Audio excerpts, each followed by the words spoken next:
Greenleaf ma'nosi yashil yaproq demakdir. Greenleaf korporatsiyasi 1998-yilda tashkil topgan bo'lib, 28 yildan beri dunyo miqyosida mustahkam o'rnashgan hamda 40 ta mamlakat bilan strategik ittifoqdir. Greenleaf korporatsiyasi 6 ta rivojlangan yirik mamlakatlar: Germaniya, Shveysariya, Italiya, Fransiya, Yaponiya hamda Xitoy bilan shartnoma imzolagandir. 2016-yildan beri ushbu davlatlar Greenleaf brendi ostida o'z mahsulotlarini internet orqali MLM sotishni yo'lga qo'ydi. Korporatsiya Xitoyning eng yaxshi tabiati, ekologik toza hududi Suzhou shahrida o'zining kollagen, bambuk, aloe plantatsiyasiga egadir hamda ushbu korporatsiyaning kosmetik parki, diqqat qiling, 107 gektar maydonni egallaydi.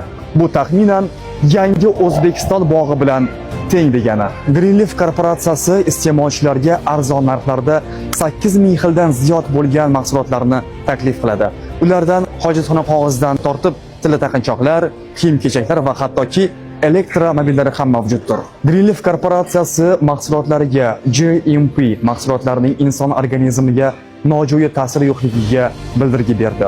ISO mahsulotlarning sifat va brendlik darajasiga kafolat berdi. Halol mahsulotlarni har qanday musulmon davlatlari va insonlar iste'mol qilishligi to'g'risida kafolat berdi. UKAS qolgan barcha hujjatlarni tasdiqlovchi yuridik kuchga ega bo'lgan sertifikatdir. Qadrli vatandoshlar, haqiqatan ham Greenleaf yashil barg demakdir.